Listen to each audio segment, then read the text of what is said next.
En primer lugar, se está grabando. En primer lugar, diría a todo el equipo, a Rafa, a Juan Pablo, a Lucas, que hoy no pudo estar, bueno, y especialmente a vos, Jorge, con quien venimos desde largo tiempo, pensando y dando lugar a este tipo de iniciativas, y quiero decirte y decirle a todos que la satisfacción es mutua, no es solo de ustedes, porque ver cómo se desarrolla el curso, la calidad de las exposiciones, bueno, la asistencia, las preguntas, los comentarios, todo lleva a que uno esté profundamente satisfecho de la realización de este curso, que nosotros ya decimos, bueno, es la edición 2022, porque ya hubo alguna previa, pero entendemos que tiene que haber otras posteriores, entonces vamos a ir diciendo edición 2023 y así, y sucesivos nuevos temas y actualizaciones seguramente vendrán por aquí, y algunas de quienes hoy están presentes, algunos seguramente podrán ser parte de próximos, y también una renovación de gente que está interesada y que seguramente con la difusión y extensión de saber que este curso se desarrolla y los comentarios que pueda tener, bueno, vamos a tener futuras cohortes de esta misma edición del curso. La otra cuestión que menciona Jorge, sí, claro, estamos pendientes de los trabajos que quieran y puedan hacer, porque a partir de eso no solamente vamos a leerlos y aprender con esos trabajos también, sino que buscaremos las posibilidades para que puedan ser editados y publicados, al menos en el sitio de la Fundación EVER, que insistimos con la relevancia de estos temas y del interés que para nosotros tienen, que no es otra cosa del interés creciente de la agenda social alrededor del tema. Y para no abundar y tomarme más temas, simplemente agradecer hoy especialmente a Enrique Viale, un reconocido experto en el tema, que además está presente siempre en las trincheras, no solamente en los debates de seminarios, sino en las trincheras con discusiones con agentes públicos, funcionarios, en fin, con aquella gente que toma decisiones, y decisiones con las cuales muchísimas veces uno tiene sus diferencias, sus disidencias, y que se requiere tener una muy buena y fina argumentación basada en datos para poder ayudar a tomar las mejores decisiones. Y Enrique está también en esas trincheras, como digo, y eso es sumamente importante. Así que sencillamente agradecerles también a todas y todos quienes fueron parte de este curso, y esperarlos a partir de sus trabajos, y luego seguramente en alguna otra iniciativa que llevaremos adelante con la asociación. Así que, bueno, éxito esta última jornada, que sin duda la habrá, y seguimos aquí empujando el tema. Especialmente gracias, Enrique, y te paso la palabra. Bueno, ¿cómo están? Pará, Quique, ahí, Rafa. Rafa, bueno. No, perdón, disculpen, es una breve formalidad. La verdad que Enrique no necesita presentación. Bueno, gracias Sergio, gracias Jorge, Lucas, a todos y todas los presentes. Muy brevemente, así vamos un poco al grano, que es escucharlo a Enrique. Enrique va a dar una conferencia al cierre de este seminario sobre extractivismo y no extractivismo en América Latina.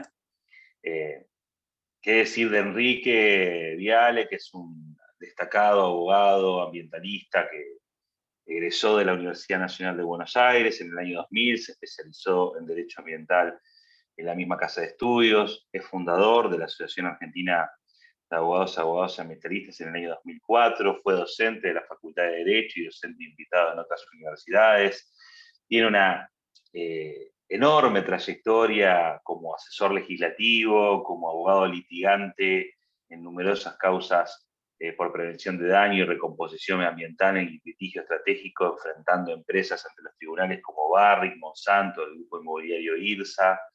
Es también abogado defensor de la Asamblea del Pueblo de Háchal en San Juan, estuvo como abogado querellante contra Barrick Gold y funcionarios públicos por el famoso derrame de cianuro en Veladero. Bueno, ha sido expositor, conferencista, divulgador, comunicador ambiental, es miembro de la Alianza Global por los Derechos de la Naturaleza, del Tribunal Ético por los Derechos de la Naturaleza, y bueno, Enrique también tiene una enorme trayectoria como escritor, ¿no? Como escritor, tiene muchos libros escritos, obras colectivas. Yo voy a mencionar simplemente, que particularmente a mí son mis favoritos.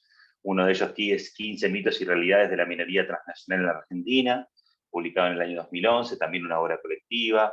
Los 20 mitos y realidades del fracking, también del año 2014, también es una obra colectiva. Junto a Maristela Svampa, Enrique escribieron un libro muy importante, que yo siempre incluso lo tengo en la bibliografía de la cátedra, que es Maldesarrollo, la Argentina del extractivismo y el despojo. Es un gran libro de sociología jurídica en materia ambiental. Y bueno, y una de las últimas publicaciones, que quizás las más importantes también con Maristela Svampa, El colapso ecológico ya llegó, una brújula para salir del mal desarrollo. Bueno, sin más introducciones, es un honor contar con Enrique hoy, y bueno, le cedo la palabra. Bueno, ¿cómo están? Muy buenas tardes. Me alegra verlos y verlas a todos y todas. Mucha gente que conozco, muchísima gente que conozco, de distintas partes de Argentina, incluso de América Latina. Estoy muy contento de estar acá. Traten de, si pueden, de prender las cámaras, los que puedan, porque es más interesante. Se hace menos, por lo menos nos podemos ver las caras y es mucho mejor. Para romper un poco todo esto de la virtualidad. Sería increíble poder juntarnos. Ahí vamos a pedirle a la FES que nos junten en algún lugar de América Latina a todos y todas, y el próximo encuentro lo hacemos presencial en algún lado de América Latina. Me toca a mí, con mucho gusto, y estoy muy agradecido tanto a la Fundación como a nuestra asociación, por haber hecho este esfuerzo. Es un esfuerzo muy grande hacer este curso. A Jorge, el querido Jorge Cuello, que también le ha puesto mucha garra, le pone mucha voluntad para hacer este curso, y que haya tanta gente también está bueno, ¿no? Eso siempre está bueno, que haya tanta gente y que haya muchos que conozco, que son militantes, de los cuales se puede aprender muchísimo en el intercambio, gente que está en los territorios, luchando, haciendo actividad, y la veo a Chica, que está todo el día haciendo cosas, todo el día. Pero bueno, también antes Ana, a pesar de su juventud, hace muchos años que viene luchando en los territorios. Bueno, tanta gente, no tenía que nombrar porque tengo que nombrar a todos y todas. Un poco lo que tenía que hablar era de cómo el extractivismo en América Latina. Vamos a ir tomando, y de a poquito yo voy a hacer una charla y después abrimos a debate. Voy a hacer una primera aproximación y voy a ir entrando en calor, ya se van a dar cuenta. Yo soy muy verborrágico y hablo. Voy a tratar de que el tiempo no me pase por arriba. Y lo que es fundamental es entender un poco lo que está pasando en América Latina, ¿no? Y eso es lo que vamos a intentar ahora, ¿no? Contar un poco qué es esto del neoextractivismo, el extractivismo, ¿no? Que es una categoría de gran actualidad y capacidad analítica que recorre tanto las ciencias sociales críticas en América Latina como la gramática política de diferentes movimientos socioterritoriales y organizaciones indígeno-campesinas. Neoextractivismo, ¿no? Una vuelta de tuerca que está caracterizado, este neoextractivismo, como un patrón de acumulación basado en la sobreexplotación de bienes naturales cada vez más escasos, en gran parte no renovables, pero no es exclusivamente renovables, así como la expansión de la frontera de explotación de territorios antes considerados como improductivos. Una de las características claves es eso, es la ampliación de fronteras, ¿no? Lo que el geógrafo David Harvey habla como la acumulación por desposesión. Che, me está dando toda la luz ahí, parezco... voy a tener que prender una luz de atrás. Se está haciendo de noche acá en Buenos Aires, de a poco. Bueno, esta dinámica mercantilizadora está asociada al metabolismo social en el marco de un capitalismo avanzado, ¿no? Que exige para su funcionamiento cada vez más materia y energía, presionando por ende sobre bienes naturales y territorios. Esta es otra característica muy importante, ¿no? El metabolismo social asociado a el crecimiento ilimitado, como si pudiésemos consumir y consumir minerales y energía de forma absolutamente ilimitada. Y vamos a ver cómo la vuelta de tuerca que se hizo en el último tiempo. Eso lo vamos a ver más adelante. En segundo lugar, el neoextractivismo se caracteriza por la exportación de bienes primarios a gran escala, entre ellos hidrocarburos, gas y petróleo, metales y minerales. Productos ligados al nuevo, también al agronegocio, al nuevo paradigma agrario, entre otros. El tercer rasgo refiere al gigantismo, o la gran escala, ¿no? Otra de las características del neoextractivismo. A ver, espérenme un segundo que voy a prender la luz, un segundo.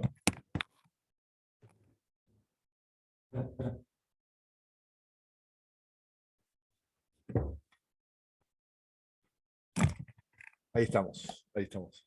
Un poco para que, si no estaba muy, muy blanco. El gigantismo es otra de las características, la gran escala de los emprendimientos, la envergadura de las inversiones de carácter capital intensivo y no trabajo intensivo. Una de las características es esa. Hay capital que se invierte, pero no en trabajo. Y que los actores intervinientes son grandes transnacionales. Es otra característica bastante común de este neoextractivismo.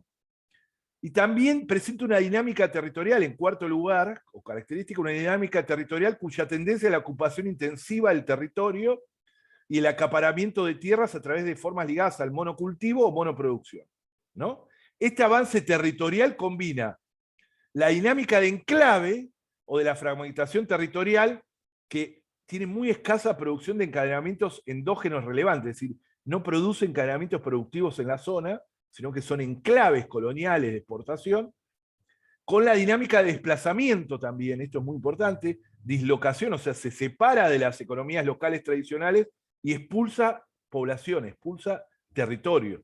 Esto es acumulación por disposición, es eso. Lo cual tiende a colocar a las grandes empresas que poseen una proyección global en el rol de actores sociales en el marco de sociedades locales, ¿no? Terminan manejando socialmente los territorios. Esta es otra de las características. Y más allá de las ventajas comparativas en momentos, ¿no? Cuando hay altos precios internacionales de los commodities, la dinámica extractiva inserta a los países del sur, o sea, esta es otra de las características, los países del sur son proveedores de materias primas, reformulando una vez más las históricas asimetrías entre el centro y la periferia en el marco de la División Internacional de Trabajo, tal como aparece reflejado en los conflictos socioambientales que hay en la reprimarización de nuestras economías, ¿no?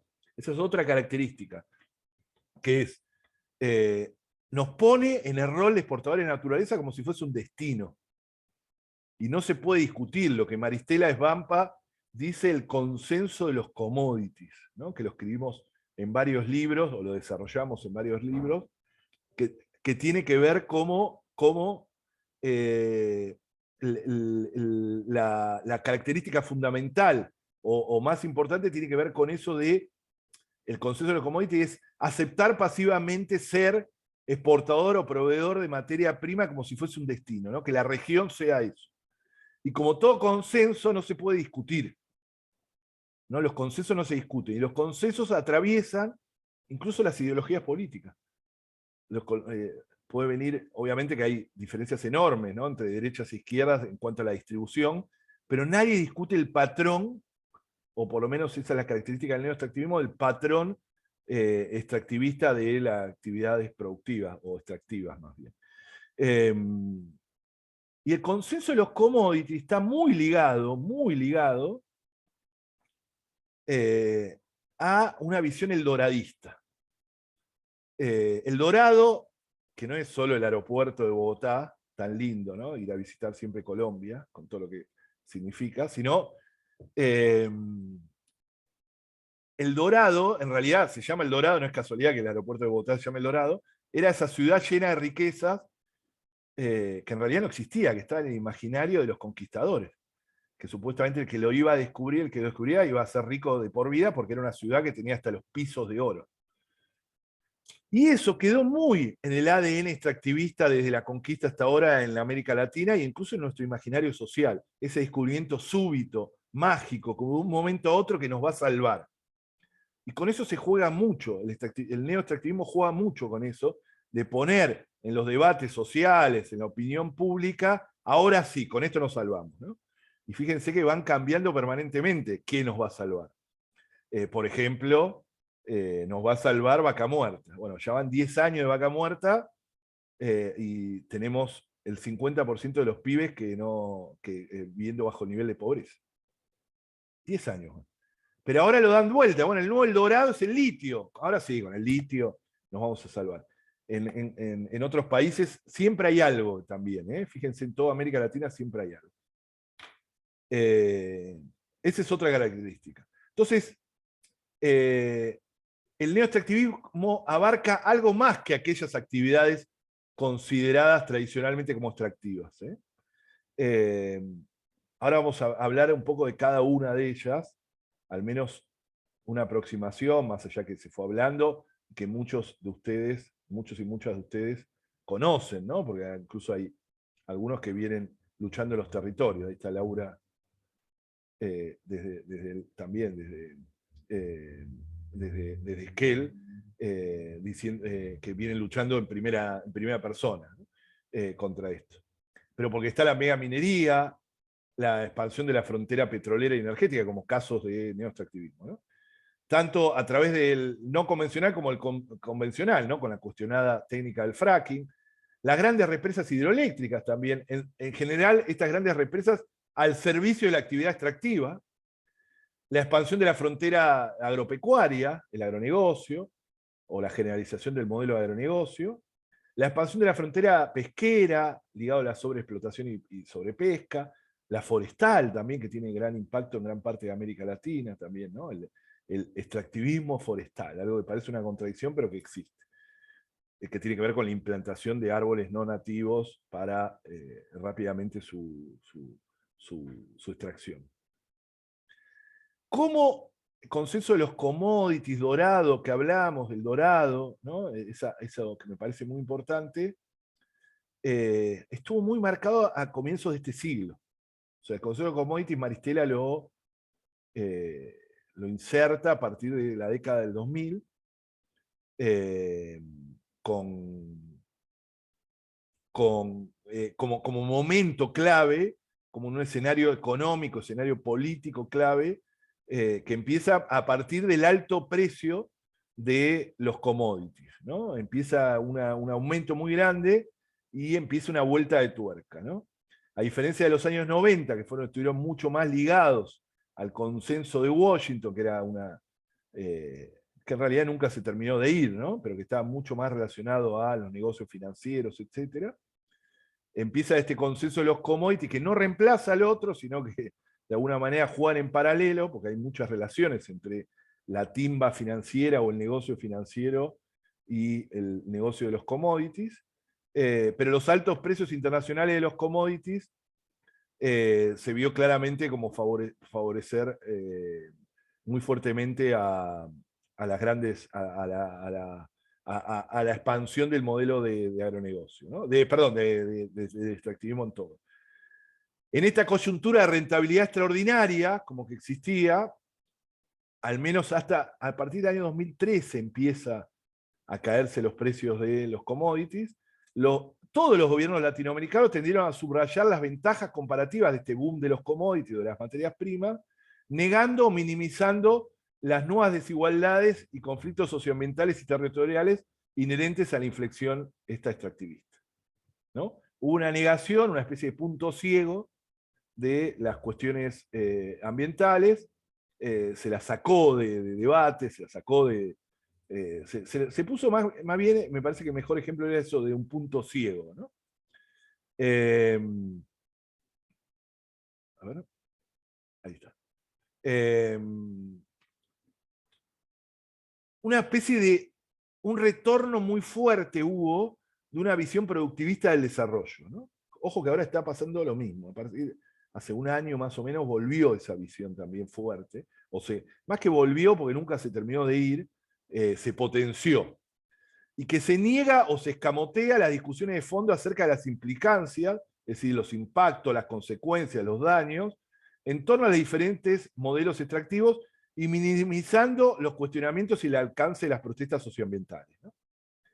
Eso, aún entre paréntesis, este año se vio marcadamente con la discusión a partir de la explotación petrolera offshore, ¿no? Hay un cambio de discurso muy fuerte y se empezó una especie de cultura de la cancelación del movimiento socioambiental, negando o minimizando cualquier diferencia con las grandes, de los conflictos socioambientales, quienes criticamos la expansión del modelo petrolero sobre el mar argentino.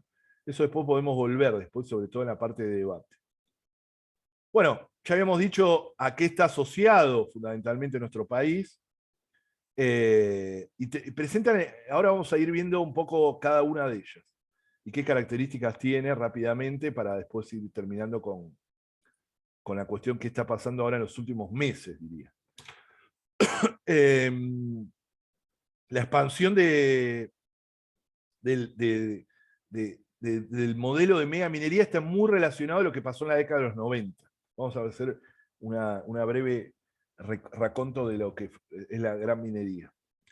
La década de los 90 recibe en toda América Latina una modificación de toda la legislación minera escrita por la misma lapicera, financiada por el Banco Mundial, como fue bien la década de los 90, el bien neoliberal, la modificación de toda la legislación fue bien neoliberal, extremadamente neoliberal. Yo creo que Milei le parecería mucho, prácticamente. Eso, le hago un entre paréntesis, está vigente en la actualidad sin que se le haya modificado una coma. Año 2022. Esto fue a mediados de la década de los 90. Donde se incorpora, por ejemplo, la ley de inversiones mineras, la llamada ley de inversiones mineras, que es la que establece todo el marco para el saqueo, ¿no? La parte del saqueo está ahí, que es la que establece el tope de regalías del 3%, que hicieron una modificación posterior para agregarle un artículo más para decir que no solo el 3% era mucho, entonces había que hacer que en realidad ese cálculo era sobre valor boca de mina. ¿Qué quiere decir boca de mina? Es reducido los costos de producción, traslado, flete, bla, bla, bla. Lo que hace que, por ejemplo, la minería en San Juan pague de regalías, Barrick Gold pague por el emprendimiento veladero 1,7% por los minerales que extrae. 1,7. ¿No? Si 3 le parecía mucho, quedó, una vez deducidos esos costos, en 1,7. Todo eso hizo que a partir de en los 90 se modifica la legislación, a partir de la década del 2000 empieza el primer emprendimiento minero, que fue bajo la lumbrera, en el año 2003. Después en el 2005 sigue Veladero de Barry y después empiezan otros emprendimientos, ¿no? Gran minería en nuestro país. Y ahí es donde surgen las grandes luchas socioambientales en nuestro país. Los grandes hitos socioambientales en Argentina están relacionados con la gran minería. Uno de ellos, que en marzo del año que viene va a ser, y que vamos a estar por ahí, si nos invitan. No sé, vos decís, Laura, que nos van a invitar, sí. Sí, yo creo que sí. Van a Sí, estar medio obligados a ir. Sí, vamos a tener que ir. En marzo se cumplen 20 años. Yo estuve a los 10 años, estuve a los 15, así que tengo que estar a los 20. Además de haber estado también a los 17, los 18. Creo que fui uno de los lugares que más fui, que fue Esquel. Porque Esquel es un símbolo de lucha muy grande, no solo de Argentina, sino de América Latina, es conocido. Que fue el famoso plebiscito de Esquel, que es del año 2013, y después la ley 5001, producto también de esa lucha ciudadana. No sé, Laura, que está acá con nosotros, no sé cuántos años tenía en el 2003. Pero hay muchos hijos de esa lucha, que fueron criados, que capaz que estaban de la mano de algún familiar en alguna de las marchas. Y eso, ¿cómo lo parás después, no? ¿Cómo lo parás ahora? Alguien como Laura que lo mamó toda la vida. ¿Va a dejar con un emprendimiento? Por eso cuando yo veía que en Chubut avanzaban, decía, no, algo va a pasar, algo va a pasar. Y pasó, ¿no? El Chubutazo, a fines del año pasado. Lo mismo en Mendoza, ¿no? Gente que yo sabía y lo anticipamos, pero no porque tenemos poderes divinos, sino que sabemos y conocemos bien que esa lucha está muy metida dentro de la gente. Bueno, las grandes luchas socioambientales hacen que en este momento, por ejemplo, en Argentina haya 7 provincias que prohíben la gran minería o prohíben algún tipo de uso de sustancias tóxicas en la minería. Todas las provincias, y empezó por Chubut, producto de las luchas ciudadanas. ¿Pero qué es la gran minería? Yo estoy hablando como si tuviésemos tiempo ilimitado, pero bueno. Los minerales en beta, como humanidad, prácticamente lo hemos agotado. Esto lo explicaba muy bien alguien que está muy ligado también a la lucha de Chubut, que lamentablemente falleció hace unos años, que es Javier Rodríguez Pardo, que muchos de ustedes lo conocerán, uno de los grandes referentes históricos del movimiento socioambiental en nuestro país. Y él explicaba muy bien esto. Los minerales en beta, como humanidad, prácticamente lo hemos agotado. Y entonces, ¿qué hemos hecho como sociedad mundial? Sí, bueno, vamos a buscar los minerales de baja ley. Sí, los minerales que están muy dispersos, ya no son en beta que el minero se metía por la montaña con el casco y la linterna, porque eso ya insisto, lo hemos agotado, sino que ahora el mineral está muy disperso, baja ley. Y lo que hay que hacer literalmente para encontrarse con ese mineral o para poder extraerlo es volar cerros y montañas enteras para después pasar alguna sopa química que usa mucha agua, sustancias tóxicas, mucha energía también, eso no se habla tanto, pero necesitan muchísimas, son grandes devoradores de energía, grandísimos devoradores de energía. Bueno, eso es una característica común de la gran minería, es su gigantismo, su gran escala, el uso de sustancias tóxicas, que la hace, el uso de sustancias tóxicas, energía, etcétera, ese combo, la hace inherentemente insustentable. Si no hay forma de hacerla de forma sustentable, no es que no quieren invertir, o es una falta de control. Por ejemplo, si pusiéramos 1000 operarios controlando qué pasa, no, el sistema en sí mismo, el proceso en sí mismo es destructivo. Esto es muy importante, muy importante. Y una característica es eso, estamos como sociedad, por lo que les contaba, raspando el fondo de la olla, ¿no? Estamos sacando lo último de la madre tierra, estamos raspando lo último. ¿Qué más tengo para esto? Bueno, los grandes hitos también incluyen a Famatina, un pueblo, una lucha de las más románticas de nuestro país, allá por el año 2002, una poblada muy grande, una lucha más larga, ¿no? La lucha del pueblo de Hacha, el río abajo de la mina de Esquel, la gente de Andalgalá, no solo Andalgalá, de toda Catamarca contra el emprendimiento de la lumbrera, los derrames de cianuro del año 2015, 2016, 2017 de Veladero en Famatina, de la mina Barrick, de la mina Veladero de Barrick Gold en San Juan. Bueno, hay muchísimos de eso. Y tenemos otra de las figuras extremas de este neoextractivismo, que es la fractura hidráulica, o el fracking, que muchos de ustedes seguramente habrán escuchado. La fractura hidráulica es una técnica de explotación petrolera de hidrocarburos no convencionales. ¿Qué quiere decir esto? Como sociedad, los hidrocarburos, miren las características como son iguales,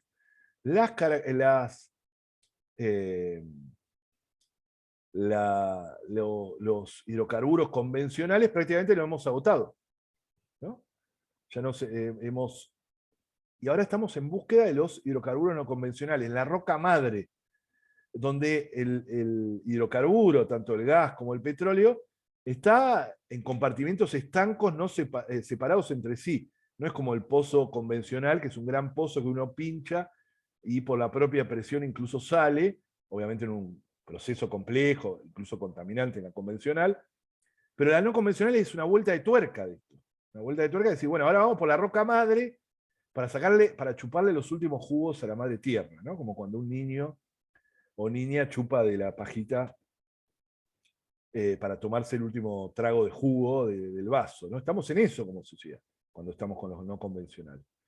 Y es una técnica que también es inherentemente contaminante, por las características propias. Lo que hay que hacer es fracturar la roca para que se unan esos compartimentos estancos y después chuparlo. Para eso se necesita fractura hidráulica, mucha agua, muchas sustancias tóxicas, muchísimas, porque hay un proceso ahí para que no se junten de nuevo la roca, para aceitar, usa muchísimas sustancias tóxicas y muchísima agua.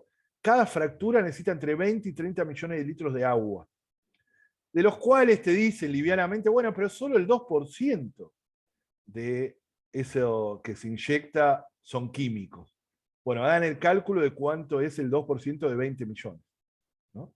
Son 400.000 litros de químicos en cada fractura, que después quedan ahí, o quedan en lo que llama el líquido de retorno, que termina siendo inyectado en viejos pozos. O sea, el líquido de retorno es lo que vuelve del proceso de fractura, que está todo contaminado con los químicos, que después los terminan inyectando en viejos pozos petroleros, que obviamente no están sellados, etc. Mismo los pozos de fracking atraviesan, en la mayoría de los casos, acuíferos. Es una técnica que, insisto, es inherentemente insustentable.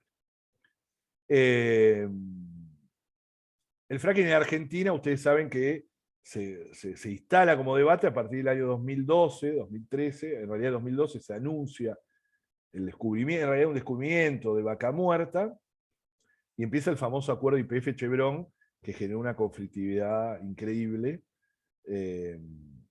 Chevron venía escapando como prófuga de la justicia ecuatoriana por haber contaminado 500.000 hectáreas de la Amazonía de ese país, con una demanda de las más grandes de la historia del derecho ambiental, con una condena, y nosotros la cogimos acá, o sea, dejó una computadora nada más en Ecuador. Nunca pagó lo que significó incluso la pérdida de algunos de los pueblos indígenas de ese país. Y el famoso acuerdo YPF-Chevron, que estábamos ahí en las calles, en Neuquén, allá por el año 2013, 2014, ahora no me olvido, perdón, donde viajamos un montón de gente y había miles de personas en las calles con una represión que duró más de 8 horas. O sea, ese acuerdo se firmó a puerta cerrada porque no se sabía, ni siquiera los legisladores neuquinos sabían de qué significaba el acuerdo. Recuerden que hubo un proceso judicial muy intenso, muy extenso del entonces senador Rubén Giustiniani para conocer qué era ese acuerdo. Cuando finalmente se conoció, se supo por qué no, lo ocultaban, ¿no? Eran un acuerdo en realidad entre organizaciones offshore, tanto YPF como Chevron, con sede en países offshore, que le establecían exenciones la responsabilidad ambiental, etc. Era un escándalo, es un escándalo, ¿no? Como diría el querido Pino Solana, ¿no? Que siempre decía, es un escándalo, ¿se acuerdan eso? Porque era un escándalo, por eso lo decía, es la mejor forma, la verdad que es un escándalo. O debería, tendría que haber dicho, en vez de es un escándalo, debería ser un escándalo. Y después tenemos la figura predominante en Argentina, más grande, que ocupa más territorio, que es el agronegocio, ¿no? El agronegocio que también en la década de los 90 es clave para entender el avance de esta figura en Argentina, a partir de la autorización en el año 96 de la soja transgénica, ¿no? Nosotros somos uno de los pocos países en el mundo que tiene autorizada la soja transgénica. En toda Europa está prohibida, por ejemplo. Aún hoy, ahora, año 2022. Nosotros la aprobamos en un expediente de 2 meses, un proceso que duró, un trámite que duró 2 meses, en un expediente escrito mayormente en inglés, escrito por la propia creadora de esa semilla transgénica, que es la empresa Monsanto. Esta semilla transgénica, la característica que tiene, como lo saben bien, es resistir al agroquímico o agrotóxico estrella que también de esa propia empresa, que es el glifosato. O sea, el glifosato mata todo menos a esta soja que está modificada para resistirlo. Esa es un poco la característica. Las características de esto es que ahora tenemos más de 24 millones de hectáreas, por ejemplo, de soja transgénica ocupando nuestro país. Eso, para que se den una idea, es el equivalente a 3 veces Irlanda. El país entero Irlanda, bueno, 3 veces Irlanda de soja tenemos. Y siendo el país consumidor récord por habitante de agroquímicos.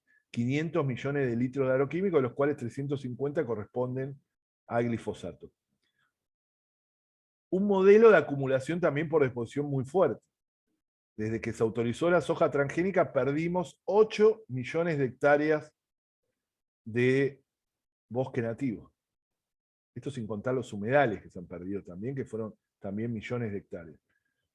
Todo en esta expansión, ¿no? La soja tuvo una expansión, un proceso vertiginoso de expansión, de acumulación por exposición, de pasar por arriba, no solo bosque nativo, sino también comunidades campesinas, indígenas, y un proceso por el proceso tecnológico que tiene, es una agricultura sin agricultores, que necesita una agricultura además adicta a los agroquímicos. Un proceso que expulsó cientos de miles de familias a los cordones de las grandes ciudades. Esto es muy importante tenerlo en cuenta. Las características que tiene Argentina, que es uno de los países más con gente viviendo en ciudades del planeta. El 92% de los argentinos vivimos en ciudades. A diferencia de lo que se cree, la imagen del campo, Argentina, etc., Argentina es uno de los países del mundo que más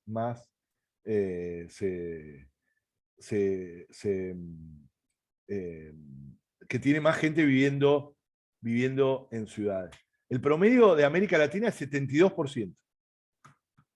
Nosotros tenemos 92%, y el promedio mundial es 54%. O sea, miren lo que somos, ¿no? Una tendencia muy grande. Y una de las características también, ¿no? El aumento de los grandes cordones de pobreza estuvo muy ligado al aumento vertiginoso del agronegocio en nuestro país. Siempre discutamos esto. Siempre pongamos sobre la mesa cuando nos hablan de que el campo es el salvador de Argentina. Una orientación muy grande a la exportación del agronegocio, o sea, está totalmente disociada de cualquier preocupación por la soberanía alimentaria. Insisto, es no solo es una agricultura sin agricultores, sino también es una agricultura que no produce alimentos, produce commodities. Si quieren leer a la número 1 sobre estos temas, hay un montón de gente que ha trabajado esto muchísimo, pero la número uno, Norma Giarraca. Que levante la mano quien la conoce. No, Norma Giarraca, Ana la conoce, Sergio también, obvio, Rafa también. Norma es alguien que en mi vida... Bueno, perdón, Quique, sí. Quique, nos comprometemos a subir un compilado de escritos de Norma en la bibliografía del seminario. Bien. ¿Nos comprometemos ahora o ya estaban comprometidos? Lo incluimos ahora como bibliografía complementaria. Yo me encargo de subir. Dale. Hay muchos libros de Norma, incluso que están libres, que en PDF, porque ella escribía mucho, pero también hay muy buenos artículos en página 12. Ella escribía y tenía una pluma. Yo tuve el orgullo y el honor de haber escrito algunos artículos con ella y los atesoro como si fuesen ella junto a Maristela Svampa, esta parte medio autorreferencial, me queda medio berreta, pero lo digo no por mí, sino por lo que significaban. Norma Giarraca y Maristela Svampa a mí me transformaban la cabeza. O sea, tienen una varita mágica, o Norma tenía y Maristela la tiene aún, que te pasaban por tu vida y te transformaban. Si no, yo sería un abogado, quizás ambientalista, pero mucho más clásico, pensando en el principio solo preventivo y no discutiendo los modelos de mal desarrollo, por ejemplo. Está lleno de abogados ambientalistas así, que saben un montón de derecho ambiental, pero que no te discuten el modelo de agronegocio en el fondo. Norma era una gran descolonizadora de cabezas. Por eso tenía una varita mágica en eso, ¿no? Una gran formadora de alumnos, además, porque era profesora en la universidad, profesora de chino germano. No saben cómo se la extraña. Es esa gente indispensable, como Pino, como tantos otros y otros. Contaba Norma, tiene un gran artículo que quiero que lean, que dice: ayer la rural, hoy los Grobo, así se llama, por Grobo, por Cabatel. Y explicaba como nadie cómo el agronegocio había encontrado esa vuelta de tuerca a partir de los 90 y había transformado, porque Argentina siempre tuvo todo ese complejo agroexportador y toda la logia. Pero que decía, esto fue con el conflicto con el campo en el año 2008, ¿no? ¿Se acuerdan? Por la 125, donde Norma decía que el gobierno nunca había entendido contra quién se estaba peleando, y se peleaba contra la vieja sociedad rural, que en realidad no eran los actores hegemónicos del momento, sino que era esta vuelta de tuerca, quienes son los protagonistas, quienes son los Steve Jobs del campo, así decía ella, perfumados de moderno, Grobo Copatel, por ejemplo. Grobo Copatel es eso, él toca la guitarra, es piola, es divino, lo invitás, un progre lo invita, te habla de pobreza, te habla...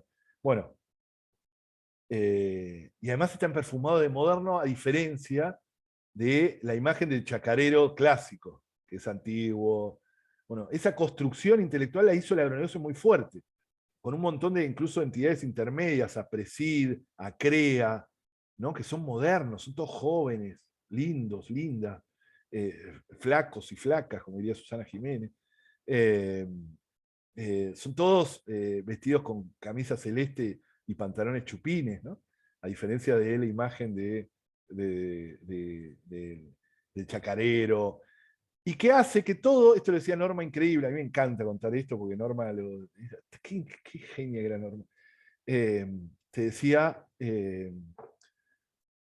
la cuestión aspiracional, o sea, el chacarero ese quiere ser como es. Entonces le crea una sensación de pertenencia. Entonces a nosotros nos atacan, a veces cuando discutimos el modelo de agronegocio, gente que es víctima, que tiene que pagar miles de dólares a estas grandes y lo defienden. defienden una agricultura que ha desposeído, que los hijos se van del campo, un montón de cosas. Reemplazó la cultura del esfuerzo que existía en el campo, el agronegocio, por la cultura de la eficiencia. Entonces ya no hay un traslado de hijo a hijo. El hijo, lo mejor que puede hacer, Pino lo cuenta muy bien también en la película Viaje a los pueblos fumigados. Además de contar todo el problema de la fumigación. De cada uno de estos tres tiene una película de Pino, que debería también estar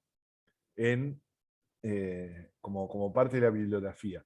Porque tiene la trilogía de Pino: Oro Negro, Oro Impuro, o sea, oro negro por el petróleo, donde él está. El día de la represión, Pino con 82 años estaba subido en una camioneta. Esta anécdota a Rafa le gusta. Porque yo la vi, pero no le pude sacar una foto porque nos estaban reprimiendo como locos.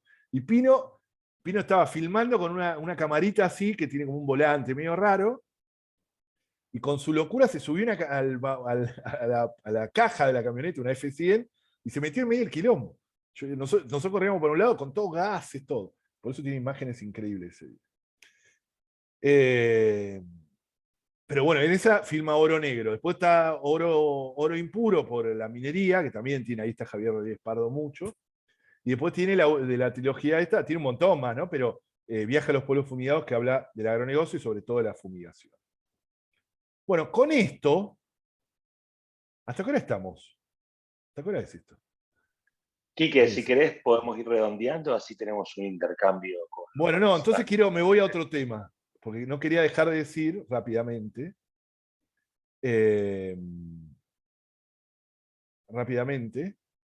esperen que lo abro acá, muchos de los debates que estamos dando ahora. ¿Qué debate? O sea, le di un poco en general lo que pasó a partir de la década del 2000. ¿Qué es lo que está pasando ahora en el mundo? Bueno, hay un nuevo altar para el sacrificio de los países del sur. Y este nuevo altar para convertirnos en zonas de sacrificio, ¿no? Las zonas de sacrificio tienen altares, porque sacrificás algo para algo. Y el nuevo altar, perversamente, es la transición energética del norte global. Muy difícil esto, ¿eh? Es difícil, nosotros estamos haciendo diálogos en ese sentido. Porque la transición energética, incluso, no hay una sino varias. La transición energética está en disputa en el mundo. No hay un concepto de transición energética. Vieron que tenemos que transición energética a partir de la colapso o crisis climática tan fuerte. Debemos de alguna manera, salir de los combustibles fósiles.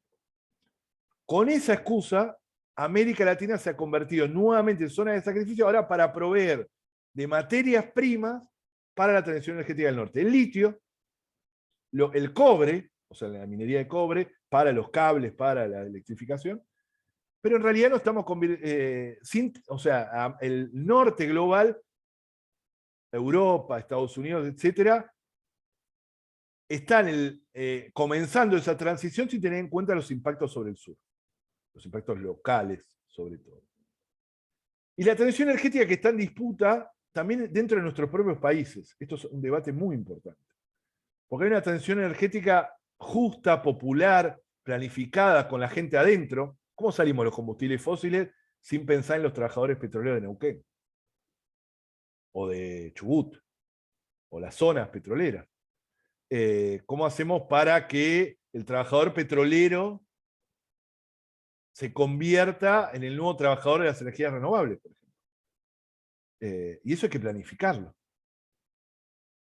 O va a haber otra, que es la que está ganando, transición energética, que la llamamos transición energética corporativa, que es, o de mercado, que es vertiginosa, con mucho dolor social y ecológica, ¿no? Y esto es muy importante, que ve solo la transición energética como una nueva forma de hacer negocio, de acumulación de capital, ¿no?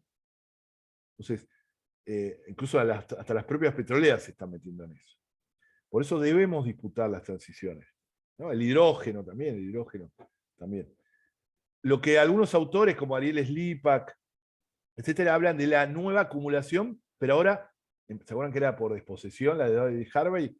Bueno, ellos dicen un modelo de acumulación por defolicización, o descarbonización. Tenía el hecho de descarbonización. Es decir, no hay una discusión sobre los límites de las propias energías renovables, ¿no? El modelo de transición esta corporativa convierte a gran parte del mundo, el sur, no solo en América Latina, nosotros estamos en diálogos con gente de África, de Asia, muy grandes, hace bastante tiempo venimos debatiendo esto. Y convierte al sur global en una gran cantera a cielo abierto, no solo por el litio, que está claro eso, sino también por los otros minerales que se necesitan para la transición corporativa que está ganando como nunca antes. Que es una transición de muy corto plazo, que no tiene futuro, es lo que llamamos el nuevo colonialismo verde, que ensancha aún más la diferencia entre el norte y el sur y genera aún más deuda ecológica, esa deuda ecológica que tiene el norte con el sur, que nosotros decimos de reclamar. Porque además es imposible de hacer de esta manera, si no hay un pensamiento del cambio del metabolismo social del norte, de los consumos, de los patrones de consumo, sobre todo en el norte global. Hay un informe del Banco Mundial que dice que la producción de minerales como el grafito, el litio, el cobalto, va a tener que aumentar un 500% para 2050, para satisfacer la creciente demanda. Y se estima, el Banco Mundial, no es Greenpeace, no es Asociación de Argentina de Abogados Ambientalistas, sino el Banco Mundial dice estos datos, se estima que se requerirán más de 3.000 millones de toneladas de minerales y metales para la implementación de las energías eólicas, solar y geotérmica. Estamos sacrificando nuestro territorio para que cada estadounidense tenga su Tesla propio. Su automóvil Tesla, ¿vieron? Eléctrico propio. Porque no hay ningún tipo de lógica de pensamiento de cambio de patrones de consumo del norte. Ustedes saben que si todos los habitantes del planeta consumiéramos como un estadounidense medio, necesitaríamos 6 planetas. Nosotros estamos dando un gran debate sobre esto, y lanzamos, Rafa también es parte, el Pacto Ecosocial del Sur, Pacto Ecosocial e Intercultural del Sur. No sé si ya hablaron en otros lados, pero podrías poner ahí, Rafa, el link, que es una propuesta que hacemos desde el sur y para el sur. ¿Para qué? Para disputar la transición energética, para disputar incluso algunas cuestiones interesantes que están pasando en el norte, porque nos pasa incluso con organizaciones amigas que no tienen en cuenta esto, y solo piensan en descarbonizar, sin tener en cuenta qué pasa o los impactos sobre los territorios donde se extraen los minerales. Para disputar con el Green New Deal, por ejemplo. Ustedes saben que el Green New Deal es esa propuesta de la parte más interesante del Partido Demócrata de Estados Unidos, vinculado a Bernie Sanders y a Alexandria Ocasio-Cortez, que habla de generar un impacto en la economía a partir de políticas relacionadas con lo ambiental, ¿no? Que es interesante, pero que no tiene en cuenta estas cosas. Entonces dice, bueno, vamos a modificar el patrón y vamos a tener todos automóviles eléctricos. Pero no discuten si el automóvil particular o la dictadura del automóvil en las grandes ciudades de Estados Unidos. Entre otras cosas. También está lo que se llama el Pacto Verde Europeo. En Europa también hay debate. Nosotros queremos disputar el Pacto Ecosocial. No saben, el Pacto Ecosocial en Argentina lo lanzamos por primera vez con Maristela en un escrito en plena pandemia, encerrados, preocupados por lo que estaba pasando. Además la pandemia también ayudaba en ese sentido. Y escribimos un largo artículo en eso. Después fue tomado por investigadores, referentes, movimientos sociales, y armamos el pacto en todo del sur de toda América Latina. Y no saben en Colombia el nivel de avance que tiene el Pacto Ecosocial del Sur. En Chile, en Ecuador, en Perú, los debates, mucho más que en Argentina incluso. O sea, nadie es profeta en su tierra, ¿no? Eso es muy común. Pero debates interesantísimos donde artículos de Europa, Estados Unidos están lo ponen como un interlocutor. Y hay referentes de primerísimo nivel de América Latina, una especie de Dream Team de América Latina. Está desde Arturo Escobar, otro que googleen, Arturo Escobar de Colombia. Esos son los que te tocan. ¿Quién lo conoce, Arturo Escobar? ¿Alguien lo conocía? Arturo Escobar de Colombia. Así pongan Arturo Escobar de Colombia y lean lo que quieran. Son de esa gente que te toca con la varita mágica. Hay gente que te toca y te cambia. ¿Vieron? Bueno, Arturo Escobar es uno de ellos. Pero está el Censat de Colombia también, está Alberto Acosta de Ecuador, hay movimientos indígenas, movimientos campesinos, lo han tomado de distintos lados. Bueno, ese pacto ecosocial lo que trata es disputar eso. Y trata de juntar justicia social con justicia ecológica. Porque las propuestas del pacto ecosocial en realidad es una propuesta desde el sur y para el sur para disputar la salida del modelo extractivista también. porque nosotros estamos convencidos, como el mapa de la pobreza en América del Sur coincide con el mapa del extractivismo, que la principal causa de que América Latina sea la región más desigual del planeta está relacionada con el modelo extractivista. Entonces yo te discuto el modelo extractivista no en términos solamente ambientales, sino que te lo discuto en términos económicos, aún sacando lo ambiental. Yo estoy convencido de eso, estamos convencidos de eso. Y lo tenemos que disputar también desde ahí. Entonces, esto, por ejemplo, el Pacto Social del Sur no solo propone propuestas netamente verdes, o lo que uno considera como verdes, sino que también, fundamentalmente, también propuestas más consideradas sociales. El primer punto es la renta universal, la renta básica universal, o el ingreso universal ciudadano. Todos tenemos que tener un piso mínimo de ingreso para tener dignidad, para poder vivir dignamente. Un debate que un debate que tiene larga data en todo el mundo, no solo en América Latina, pero que se reabrió muy fuerte a partir de la pandemia. Un sistema nacional de cuidados tiene, muy relacionado con las desiguales tareas de cuidado que hay que recae fundamentalmente sobre las mujeres y por las mujeres pobres, ¿no? Uruguay tiene algo de eso. Un sistema nacional de cuidado que sirva para emparejar las tareas de cuidados en la sociedad. Pero también tiene una reforma tributaria integral para hacerla progresista. En América Latina los impuestos recaen a pesar de las boludeces que dice, perdón, pero la mejor palabra es esa, la pensé, no es que se me escapó. La boludez que dicen los libertarios, etcétera, Argentina y América Latina tienen los impuestos más regresivos del planeta, donde pagan desproporcionadamente los sectores populares, los trabajadores, más que las grandes empresas, etc. Eso es fundamental. Pero también tiene un punto sobre las deudas externas. Replanteo las deudas externas y empezar a poner sobre la mesa la deuda ecológica. Pero ponerla sobre la mesa en las discusiones internacionales de manera concreta, no solo discursiva o de forma abstracta. Así como ellos nos dicen que debemos tanto dinero, y te lo dicen en número y lo tenés que pagar a fin de mes, en relación a las deudas financieras, muchas de ellas además cuestionadas su legitimidad, también nosotros tenemos que poner números muy concretos de lo que es la deuda ecológica, la desigual responsabilidad, tanto en la crisis climática, ustedes saben que los países del norte emiten desproporcionadamente, sino también en los 500 años de saqueo sobre los países del sur, que en ello han basado el sobreconsumo y el bienestar social y material los países del norte. Bueno, en algún momento hay que cobrar esa deuda. Quien mejor está haciendo estas cosas de América Latina, por lo menos en sus comienzos, ¿quiénes sospechan que puede ser? Colombia. Sí. Yo estoy muy entusiasmado con el proceso colombiano, porque Gustavo Petro y Francia Márquez están planteando muchas de estas cosas. El otro día Petro lo planteó en la ONU, y el tema de la deuda ecológica, y el tema de la desigualdad de responsabilidad, y lo empezó a pedir muy concreto. Queremos $1.000 millones, que no es nada en términos internacionales, les puedo asegurar que es menor, para cuidar la Amazonía, o sea, para las tareas de cuidado de la Amazonía. Bueno, empezar a pagar. Entre otras cosas, ustedes saben que Petro y Francia, nosotros estuvimos hace un mes, un poco más, 2 meses en Colombia, estuvimos reunidos con 2 ministras, la ministra de Ambiente y la ministra de Energía y Minas. Algo impensado. Y tiene un plan concreto para salir de la dependencia de los combustibles fósiles, un plan de salida de los combustibles fósiles. Colombia, que tiene el 35% de sus exportaciones que se explican por el petróleo. Con muchas dificultades, pero por lo menos hay un horizonte que no tenemos, por ejemplo, en Argentina. No tenemos un horizonte político en este sentido.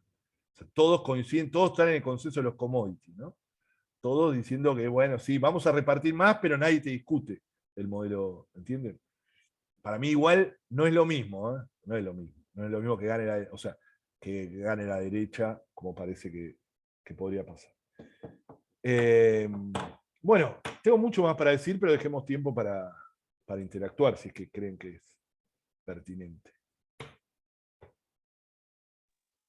Bueno, abrimos el espacio para comentarios, ya sea por medio del chat o inmediatamente prendan el micrófono, si quieren preséntense y compartan su pregunta o comentario en función de lo que los temas que estamos conversando. Lucas Martín. ¿Cómo andas, Lucas? Dale, todo tuyo. Bueno, ¿cómo va? Bueno, acá Lucas desde Mendoza. Lo que quería plantear es el tema de la minería, porque siempre, o sea, suscribo 100% con el tema del agronegocio, de la descarbonización, de las energías renovables, etcétera, pero como que nunca termino de encontrar dentro de lo que es el ambientalismo y todo lo que nos proponemos, digamos, hacer, cuál sería la solución, porque, a ver, necesitamos como los minerales para la producción de un montón de bienes de uso, celulares, computadoras, tecnologías, incluso para poder tener los insumos para producir energía renovable, etcétera. Como cuál sería el camino, digamos, para, entendiendo que no es sustentable ningún tipo de explotación minera, para poder obtener esos recursos y desarrollarnos en ese sentido. Muy bien. ¿Quieren agregar alguna pregunta? A ver, déjenme ver una cosa. Que tengo unos datos acá. Espérenme un segundo. A ver, acá está. Esta pregunta es muy buena y es uno de los grandes debates que hay en Colombia, por ejemplo, en este momento, ¿no? Nosotros estuvimos reunidos con la ministra de Energía y Minas, incluso el director nacional de minería en Colombia es alguien que escribió la versión de los 15 mitos de la minería que escribimos nosotros, colombiana. Imaginen. Como que esté, no sé, Marcelo Giró, ¿entienden? De Mendoza, el geógrafo mendocino, como director nacional de minería. Como toda tradición no significa de un día para otro. Y estos debates se están dando hasta dónde necesitamos minería y para quién necesitamos minería. ¿Para qué y para quién? Es uno de los debates más importantes porque muchas veces nos dicen, bueno, la minería la necesitamos para todo lo que nos rodea, es algo que han instalado mucho la gran minería. Y acá estoy buscando unos datos, que creí que los tenía acá, pero parece que no. A ver. Un segundo. Un segundo. Acá está. Necesitamos minería para nuestro desarrollo. ¿Qué minería necesitamos para mí? La salida del modelo extractivista, por eso el Pacto Social del Sur no excluye a Argentina, o sea, no solo incluye a Argentina, es regional. O sea, nosotros tenemos que decidir como región qué minería queremos y para qué la queremos. Queremos desarrollar una industria, bueno, necesitamos un tipo de minería a tal escala para abastecer eso. ¿Necesitamos estos minerales? Bueno, lo necesitamos. ¿Cuánto necesitamos? Pero los ambientalistas del sur, ¿queremos celulares? Por ejemplo, ¿ustedes quieren todo lo que los rodea? Bueno, la verdad que la gran minería en América Latina son grandes esclavos de exportación cuyo destino exclusivo de este tipo de minería es la exportación de un concentrado con nulo valor agregado. Es decir, se porta como una especie de barro en gran parte de los minerales, que después son en puerto de destino separado. En parte también se hace uno acá, pero no, en parte afuera.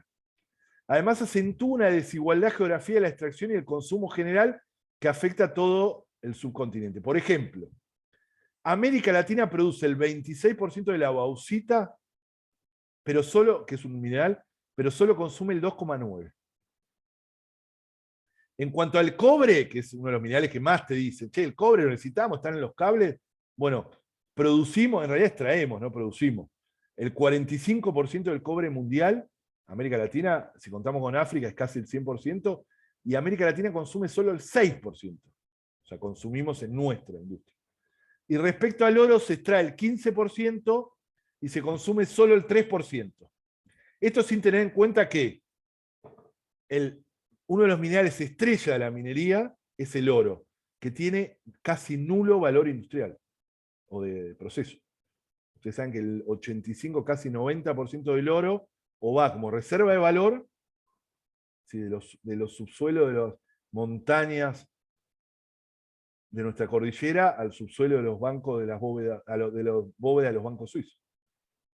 Para incluso perversamente, eso termina reforzando una asimetría mayor porque eso refuerza las economías del norte. El oro es una construcción de la sociedad que tiene valor. Es increíble, pero no, eso nunca se rompió, ¿no? Bueno, el 90% del oro no tiene utilidades industriales, va a joyería o reserva de valor, o sea, joyería. El 50% del presupuesto mundial de exploración en minería metalífera es para oro. Digo, para que se den una idea. Y después hay un consumo demencial, que ahora no encuentro el dato, pero se los voy a pasar, de que pero un porcentaje enorme del mineral que se extrae en América Latina va para la industria bélica. Tanques, armas, etc. Entonces, rompamos el mito. En nuestro libro 15 mitos de la minería transnacional, que ya tiene muchos años y hay que actualizarlo, lo que intenta es romper esos mitos, ¿no? Fue un libro que se terminó editando en 6 países.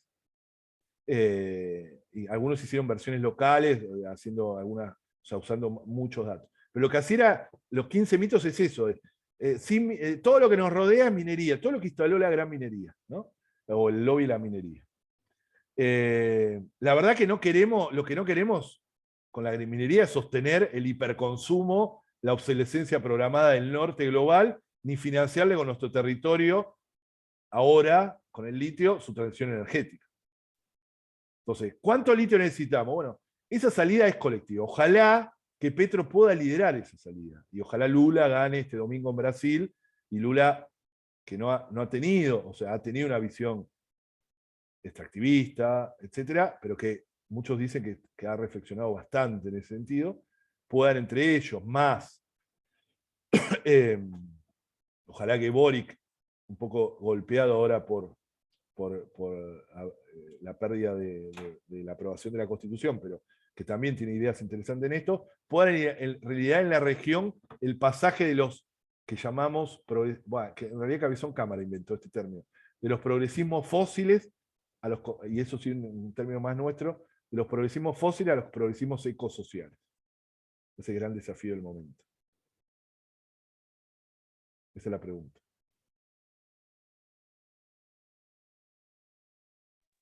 O sea, digamos que en un escenario súper utópico, con una especie de minería desagregando todos esos consumos que no son necesarios, como de la joyería, las reservas de los bancos de los países del norte, etcétera, y como que algo que sea bien programado y enfocado al desarrollo, por ejemplo, del país, a la producción de bienes que necesitemos, y que a esa mínima producción. Y a la región también, porque decimos, bueno, a ver, porque ahí nosotros tenemos minerales que quizás no tiene Brasil, bueno, Brasil tiene tanto territorio, pero no tiene cordillera. O bueno, con Chile compartimos eso. Eso es romper con el mandato extractivista, que no es fácil.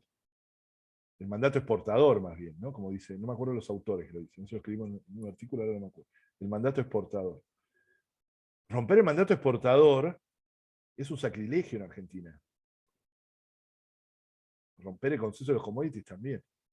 Por eso nos tildan a muchos de los que estamos acá de delirantes, locos, no entendemos.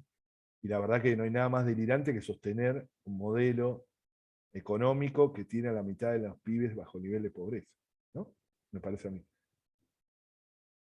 Ana tiene levantada la mano. Ana tiene levantada la mano. Camino Ana, de Sirga, ¿no? el micrófono. Sí, bueno, yo creo que tenemos que agregar a eso del extractivismo la tierra, que no se la llevan. Yo no sé qué trascendencia tuvo en medios nacionales lo que pasó la semana pasada, que bajó un avión militar de Emiratos Árabes, estuvo varios Increíble. días en el aeropuerto de Bariloche. Increíble. No quería hacer, se negaron a hacer la declaración en aduana de lo que traían, hasta que, bueno, finalmente debe haber habido alguna gestión diplomática, no sé. No hubo información oficial, pero trascendió en el medio Río Negro, que serían partes de una estación satelital para los árabes que están en el Manso. Increíble. Entonces ahí nos enteramos que vecinos a Lewis están los árabes.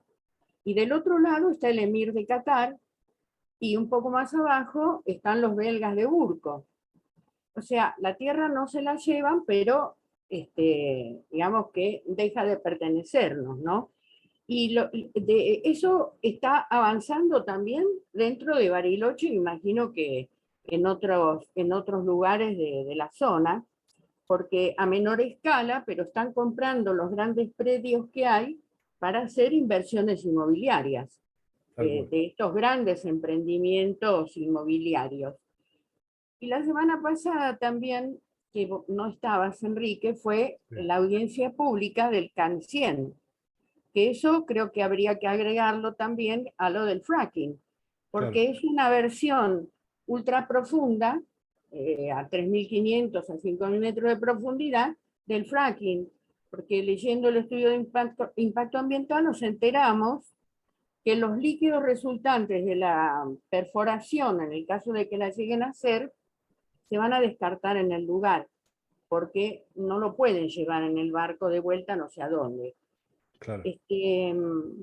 Así que... no, es impresionante, es impresionante. Sí, la verdad que tendría que haber agregado todo lo que significa la expansión, es eso, ¿no? O sea, claro, acabamos los hidrocarburos convencionales, bueno, vamos sobre el mar, ¿no? Sobre el mar, Claro. a 5.000 metros de profundidad. Tal cual, tal cual. Y que todos los que hablaban a favor hablaban de esto, de la descarbonización en sus países. Increíble, increíble. Venían a sacarnos el petróleo, o quieren venir, pero que además se va a trasvasar desde la torre de perforación, que debe ser un barco flotante por la profundidad que tiene el pozo, y se lo van a llevar directamente, con lo cual tampoco es cierto, porque, y también tiene un poquito que ver con la pregunta de Lucas, no es para proveernos del petróleo que nosotros necesitamos, sino que directamente se los llevan desde el lugar de extracción. Así que estamos en momentos complicados y bueno, te agradezco la exposición, Enrique, y agradezco mucho también todo lo que estuvimos escuchando y hablando en este seminario. Buenísimo. Muchas gracias, Ana. ¿Tenemos alguien más para preguntar? No veo manos levantadas, pero le quiero hacer una pregunta más a Quique. Estamos tímidos hoy. Quique, ¿tenés algo más para redondearnos y hablar de todo? Hay una pregunta más. Laura, ¿querés activar el sonido? Sí, no, yo solamente un comentario, bueno, clarísimo y siempre un placer escucharlo a Quique. Y nada, agradecer el espacio porque por lo menos en lo personal amo que ya pone el Instagram, el influencer Quique ahí como para... digamos, el espacio me sirvió un montón, más que nada también para conocer a un montón de personas que no conocía, de las que aprendí un montón, así que creo que eso es lo más valioso, entonces bueno, quería agradecer eso. ¿Cuándo te recibís de abogada, Laura? Necesitamos que sea rápido. En un par de añitos, espérame. Bueno, te vamos a esperar.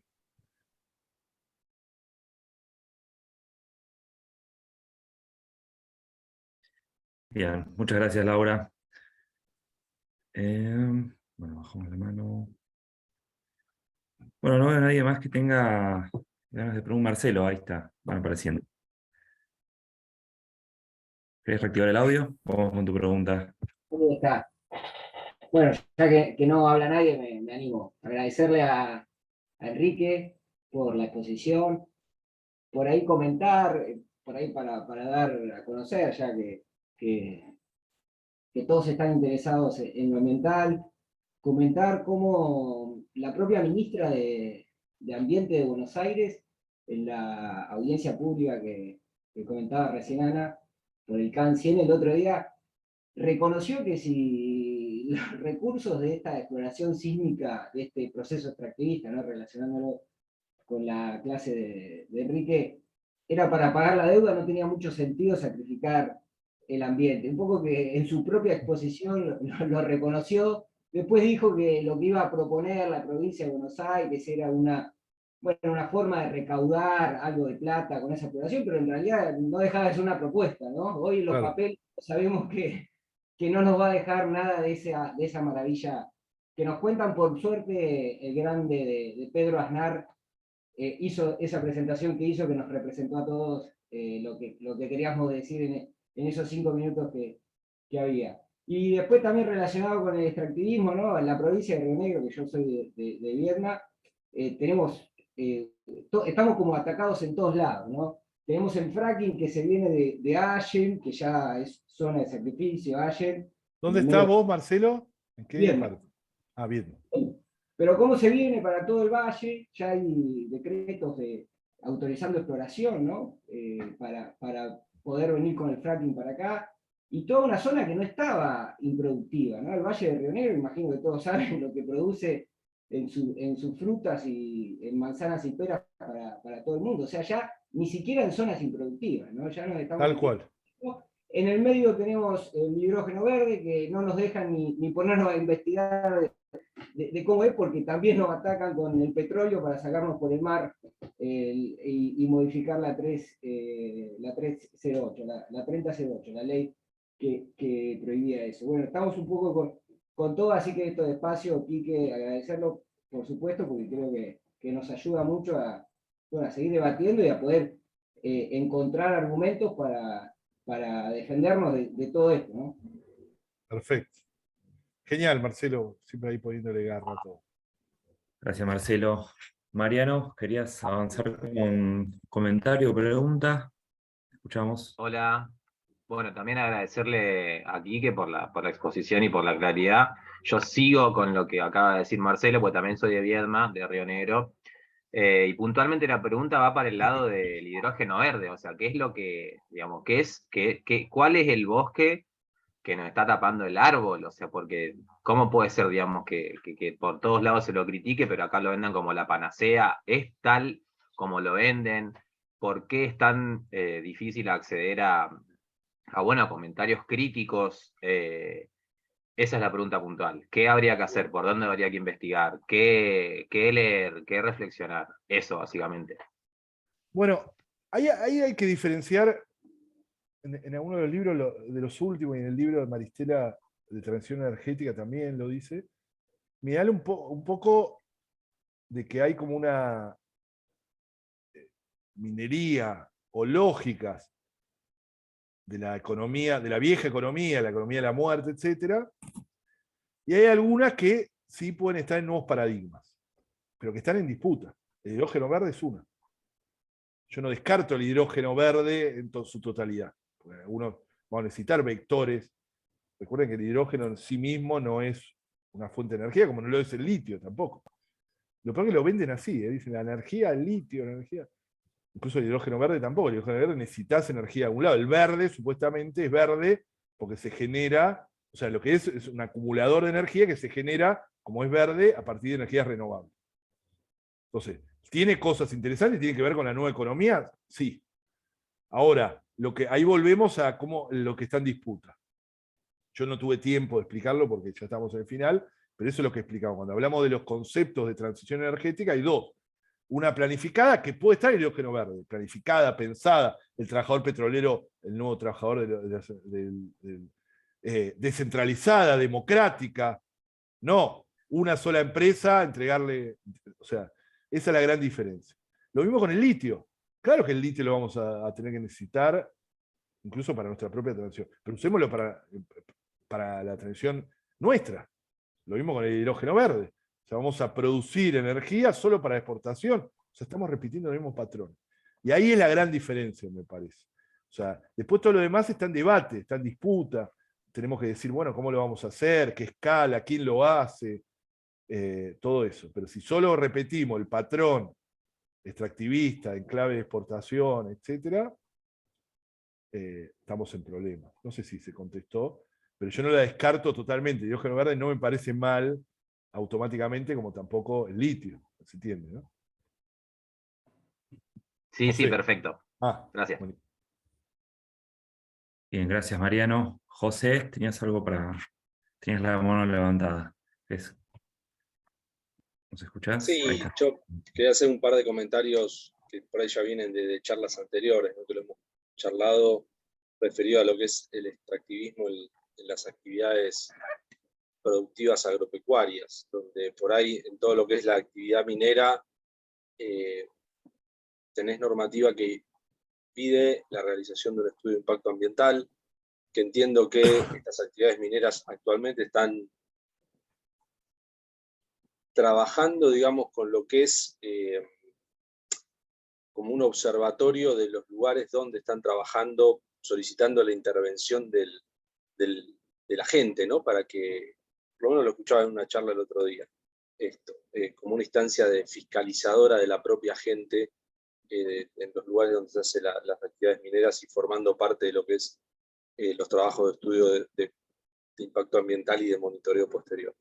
Pero eso, digamos, por la parte minera, digo, referido a lo que es las actividades productivas más de tipo agropecuario, en lo que es el uso del suelo como, digamos, como elemento explotado, digamos, sobre todo en lo que es las grandes explotaciones agrícolas, en ningún lado se evalúa o se hace un estudio de impacto ambiental respecto al uso de este suelo. Y si bien yo, digamos, mi opinión es que, digamos, el propietario es el dueño del campo, de ese suelo, no por eso tiene la potestad de degradarlo, ¿no es cierto? Y de destruirlo, por más que lo haya comprado y sea el dueño de esa tierra, tiene que preservarlo para las generaciones futuras, y en ese contexto es que lo puede utilizar y aprovechar.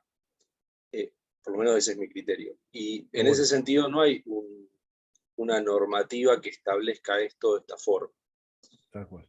Y por otro lado, relacionado con el tema de lo que es los pueblos fumigados que estuviste nombrando, que si bien hacen referencia a lo que es la aplicación del producto fitosanitario en sí, del agrotóxico, si uno quiere ser un poco más incisivo en la terminología a utilizar,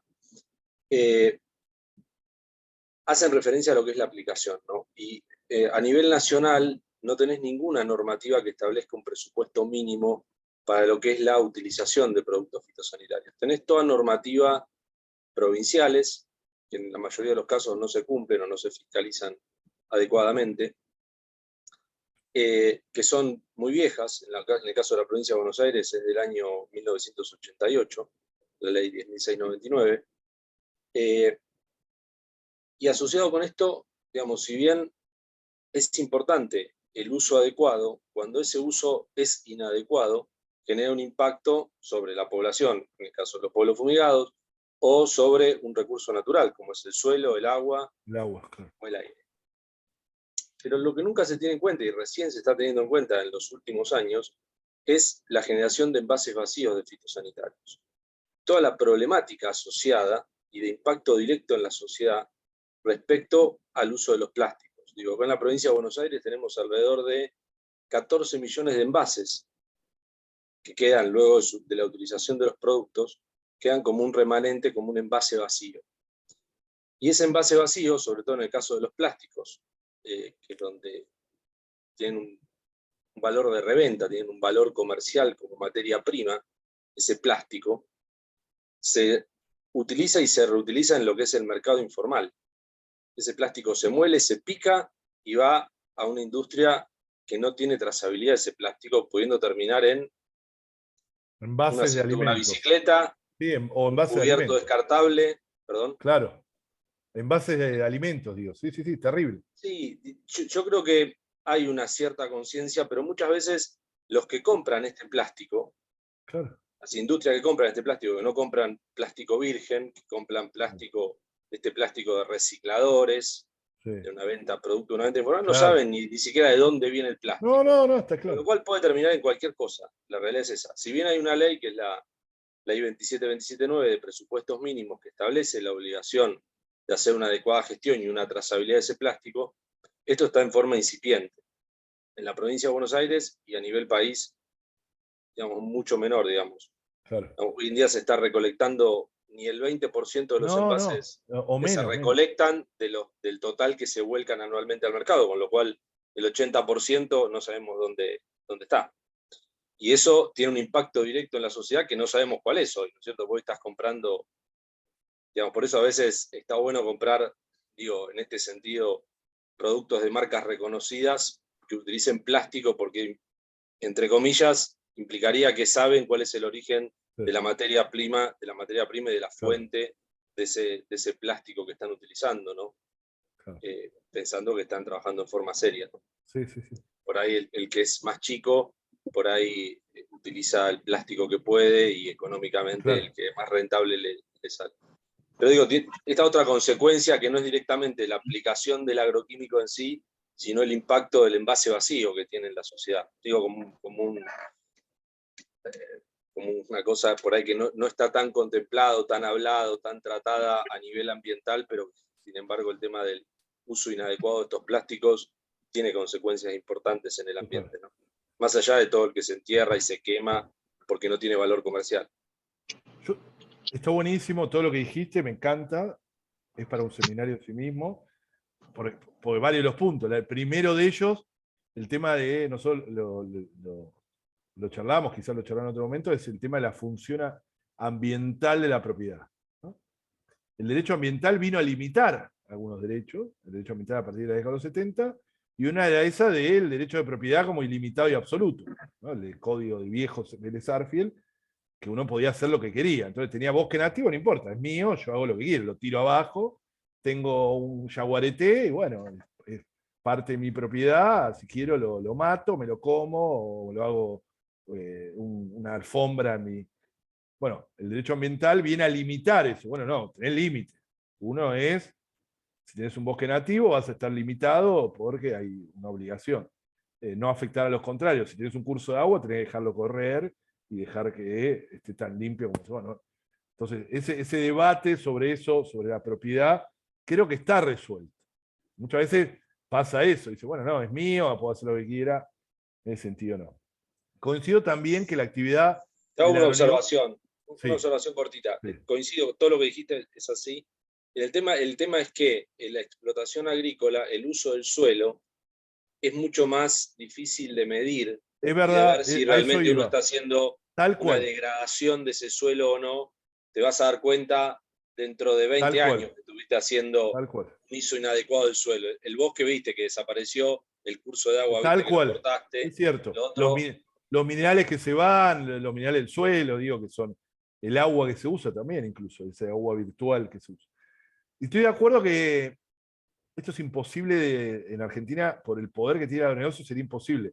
Pero yo no tengo dudas que emprendimientos de determinada envergadura, habría que poner un límite o algo, requerirían una evaluación de impacto ambiental. Digo, un emprendimiento de soja, debería tener, pero te puedo asegurar que el que proponga eso va a ser decapitado en una plaza pública, porque nos pasó, no, con la ley de humedales también, dice, no nos van a permitir nunca más, porque lo que pide es una evaluación de impacto ambiental, antes de afectar una humedal. Nada más, lo que ya establece la Ley General del Ambiente, no es un invento nuevo. Por eso casi han declarado la guerra al Congreso Nacional las provincias, y el agronegocio. Entonces, lo de ley es verdad, que es la única actividad de las grandes que no tienen ellas, evaluación de impacto ambiental previo. Digo, la mega minería la tiene, más allá que es cuestionable cómo se hace, bla, bla, bla, la tiene, y también el petróleo lo tiene, que muchas veces se hace mal, como se hizo todo el proceso de expansión offshore, etcétera, pero lo tiene. Y después, el tema de envase agroquímico, nosotros lo trabajamos mucho cuando yo estaba con Pino en el Senado, porque la ley esa se sancionó en ese momento. Y no saben el lobby que hacían. Y la verdad la ley que... de 2016, o sea... Claro, Pino estaba en el Senado en ese momento. Y yo trabajaba con él. Estuvimos en casi toda la discusión, quisimos hacer una ley bastante distinta, no pudimos, no lo logramos, o sea, nos ganó otro concepto. Y en muchos casos tenía la perversa, esto, vos José sos abogado, ¿no? Se nota.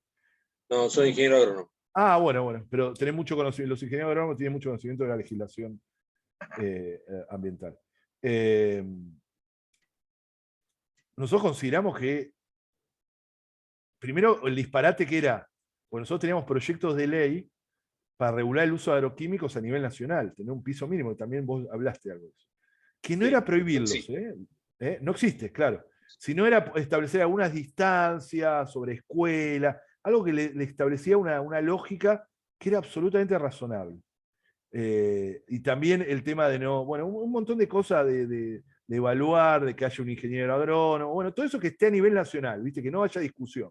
Que después si viene una provincia... Mínimo, sería exactamente, ideal. Claro. Bueno, eso que era, les puedo hacer una ley totalmente razonable, para mi gusto hasta se quedaba corta. Bueno, nunca pudimos ni siquiera discutirla porque no te dan la oportunidad. y se estaba discutiendo, o sea, y se daba el disparate que estabas discutiendo la peligrosidad del contorno, que es un envase, y no discutir lo que está dentro. No sé si se entiende lo que quiero decir. Más allá Claro, por eso. O será un disparate tan grande que el Congreso decía, no, hay una preocupación con los envases, y lo que está dentro, que te lo tirás por la cabeza, terminan los alimentos, muchas veces, o en los cursos de agua, o sobre escuelas, no lo discutimos, y discutimos lo que está en el envase. No es que no queríamos discutir el envase, digo, discutamos las dos cosas, o sea, con el mismo proyecto incluso. Bueno, no hubo caso. En la película Viaje a los pueblos fumigados de Pino, él empieza en el norte argentino, una zona más pobre, donde avanza el modelo sojero sobre comunidades indígenas, es realmente tristísimo. Y en los pocos oasis de bosque que queda, o de monte, que hay algunas comunidades indígenas aún sobreviviendo de las maneras más, con el monte que es su medicina, ¿no? Ustedes saben, como su alimento. ¿Dónde recogen agua las comunidades indígenas? ¿Con qué recogen agua? ¿Cuáles son los grandes bidones? Son los bidones de agroquímicos. Sí, donde toman agua. O sea, ¿entienden? O sea, no estoy diciendo que es agua para el ganado, que también estaría mal, porque el ganado. Agua a las comunidades. Incluso pero los chicos tenés videos, si buscas en YouTube, tenés videos, todo. no de acá, de Ecuador, de Colombia, terrible, donde los bidones, no de 25 litros, que son excelentes los bidones, ¿eh? Son excelentes, claro, son ideales, claro. Pero no solamente lo ves en las comunidades, yo te digo, es tanto la ignorancia, que lo ves en la gente que se va en tremendas lanchas a pescar. Es verdad. ¿Y en qué llevan los bidones de agua? Es verdad. En los bidones de agroquímicos. Es verdad. Creen que los limpian un poquito, creen que los manguerean y le sacan. Una ignorancia total. Y te digo, lo tenés en comunidades que usan, no los de 25 litros, los de 1 litro, que le haces un recorte del pico y te quedan unas jarritas divinas para servir el agua o el jugo en la mesa. Claro, increíble. ¿Me entendés? O sea, es terrible. Bueno, eso en la película se ve claramente y se ve en un montón de videos, como decís vos, con cualquiera que googlee lo ve. Y también tenía un poco la perversa tarea de, nosotros creíamos que esos residuos que quedaban o sea, el propio envase era un residuo peligroso. Y si es un residuo peligroso, esto por eso te preguntaba quién era abogado. Es peligroso. Claro, pero los residuos peligrosos tienen un tratamiento especial y que es un delito penal contaminar con delitos. Si deja de ser un residuo peligroso, si deja de tener carácter de residuo peligroso, no tipifica el delito penal. ¿Se entiende la diferencia? Sigue siendo quizá un residuo para tratar, todo lo que sea, pero no tipifica el delito penal. Entonces también un poco esa perversa tarea se buscaba, de quitar a los envases como residuos peligrosos. Entonces está el triple lavado, los acopios.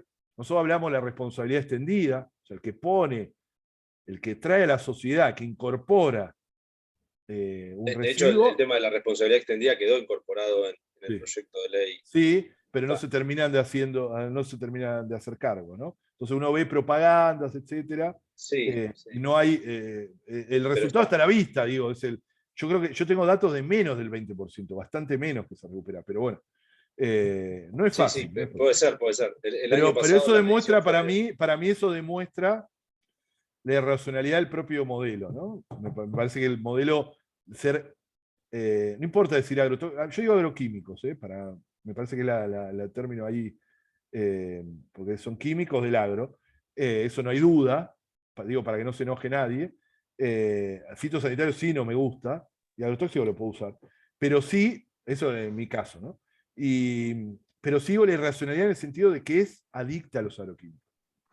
O sea, tiene una adicción el modelo. Y eso, adicta a los agroquímicos, quiere decir adicta a las divisas que pagamos. O sea, ese es el problema. Y los principales afectados son los pequeños y medianos productores que después terminan defendiendo eso. Eso a mí me da bastante bronca. No estamos en contra de los pequeños y medianos productores. Pero bueno, es una historia, es para una charla propia el tema del agronegocio. Y eso que hablaba de Norma Giarraca, hablando de eso, que conoce muy bien el campo, y defendiendo al viejo chacarero, al chacarero. Perdón, Quique, porque ya vamos como 1 hora y media. Sí, listo. Vamos. Y ya, vamos. La verdad, creo que. Sí, hay que ir a comer y todo. Muy interesante, la verdad. Disculpá, José, pero bueno, es para seguirla hasta cualquier hora. Seguramente ya tendrás tema para la monografía, así que. Para trabajar. Así que, bueno, la idea es que, bueno. con este cierre agradecemos nuevamente a todos los que participaron, a la FES, a la Asociación de Abogados Ambientalistas, a la Red de Universidades Frente al Cambio Climático, a Quique por el cierre. Y bueno, los esperamos con ansiedad para que hasta antes del 14 de marzo puedan hacer entrega a sus respectivos trabajos. La idea es que si tienen alguna consulta particular, algún docente, nos hagan llegar las inquietudes al correo que habitualmente utilizamos del seminario y bueno, transmitiremos las inquietudes a los docentes para que también puedan colaborar con ustedes en alguna consulta de la monografía. ¿Te puedo hacer una consulta, Jorge? Sí. Más allá de entregar la monografía, digamos, yo necesitaría en particular un certificado de asistencia al seminario. No, eso se va a entregar a todos los que asistieron un certificado de asistencia y después quienes presenten la monografía un certificado de aprobación. Bien. Perfecto. Son 2 certificaciones, la de asistencia por haber tenido una regularidad de asistencia y certificado de aprobación por haber aprobado el curso con la monografía. Bien. Gracias. Así que bueno, gente, les mandamos un abrazo, les agradecemos nuevamente, vamos a seguir comunicados y bueno, hasta una próxima edición seguramente vamos a estar comunicándonos por correo, con información también. Así que bueno, felicitaciones por haber llegado hasta acá. Muchas gracias por todo. Muchas gracias.